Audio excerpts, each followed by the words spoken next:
Kemudian pada halaman 380 tentang al-manhaj. Al-manhaj adalah sikap dan cara beragama yang benar, yang lurus. Manhajul haq, agar anak-anak ini tidak mengikuti firqah-firqah sesat. Berapa banyak anak-anak yang condong kepada agama, dia semangat beragama tapi duduk di majelis yang sesat, yang justru membinasakan mereka. Lihat yang mengajarkan tentang jihad sana, jihad sini, tanpa ilmu. Ngebom sana, ngebom sini. Itu anak-anak muda.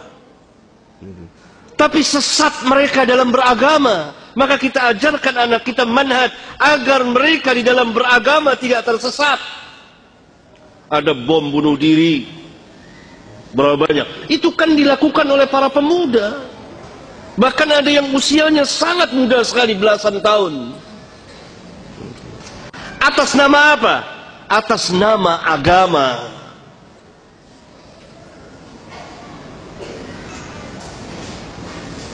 Kenapa? Karena mereka diajarkan oleh para penyesat. Atas nama agama. Mereka diajarkan bukan oleh ulama, bukan oleh orang-orang yang berilmu. Hanya mengandalkan semangat, bermodalkan keberanian,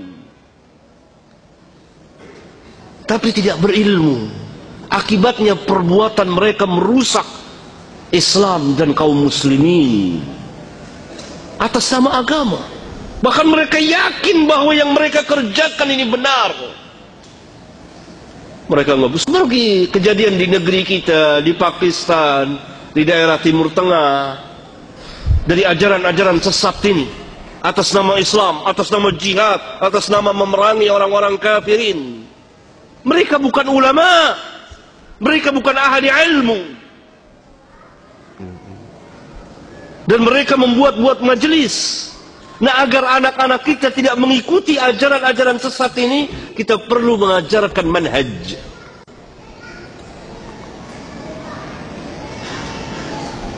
Saya telah menulis sebuah kitab tentang masalah manhaj, itu Law Kana Khairan Lasabaquna Ilaihi. Barangkali kalau memungkinkan kita bahas di masjid ini, kalau mungkin, insyaallah ta'ala, supaya anak-anak kita dan kita tidak tersesat dalam beragama, supaya lurus, supaya mengikuti sunnah Rasulullah sallallahu alaihi wasallam. Karena ajaran Islam adalah kemaslahatan untuk kemaslahatan umat manusia, memberikan kemaslahatan kepada umat manusia. Hatta orang-orang kafirin hidup di tengah-tengah kaum muslimin dijamin aman. Bagaimana mungkin Islam mengajarkan perusakan tanpa hak, membunuh tanpa hak, menumpahkan darah tanpa hak, merusak bangunan dan jalanan, sedangkan sebuah duri yang ada di jalanan kita singkirkan merupakan bagian dari keimanan.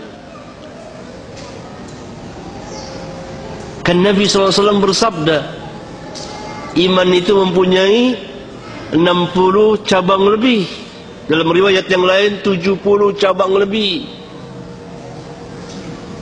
Ini dalam riwayat Bukhari dan Muslim. Dalam salah satu riwayat Imam Muslim, yang tertinggi kalimat La ilaha illallah, yang paling rendah imatatul adza anit tariq, menghilangkan gangguan dari jalan, berupa duri, paku, ajan. Lihat, bagaimana mungkin Islam mengajarkan perusakan kalau sebuah paku yang ada di jalan diperintah untuk kita singkirkan agar tidak terkena manusia yang jalan di jalanan tersebut. Luar biasa ajaran Islam. Nah, agar lurus ini kita belajar manhaj.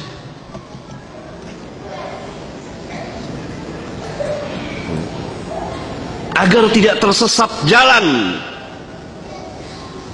Karena ketika terjadi kebangkitan kembali kepada agama, berbagai manusia kembali kepada agama, akhirnya sebagiannya tersesat di dalam memahami, kemudian mengamalkan, kemudian mendakwakan agama, maka terjadilah apa yang telah terjadi pada sebagian dari kita. Disebabkan apa? Kesesatan di dalam memahami din. Atas nama apa? Atas nama Islam. Dan hal ini diambil kesempatan oleh musuh-musuh Islam untuk merusak Islam. Bahkan mungkin mereka menyamar jadi kaum muslimin. Akhirnya Islam yang merusak akibat perbuatan sebagian dari kaum muslimin, kemudian diambil alih oleh musuh-musuh Islam atas nama Islam, membuat kerusakan di mana-mana. Karena telah diperbuat pertama kali oleh, atau telah diberikan contoh oleh sebagian kaum muslimin, atau dilakukan oleh sebagian kecil kaum muslimin. Karena itu Islam bersama para ulama'nya berlepas diri dari perbuatan-perbuatan yang seperti itu. Nah, pemuda-pemuda ini belajar agama dari orang-orang yang tidak mengerti agama. Saya punya pengalaman tersendiri. Panjang cerita saya mengenai masalah ini. Pemuda-pemuda itu keras sekali.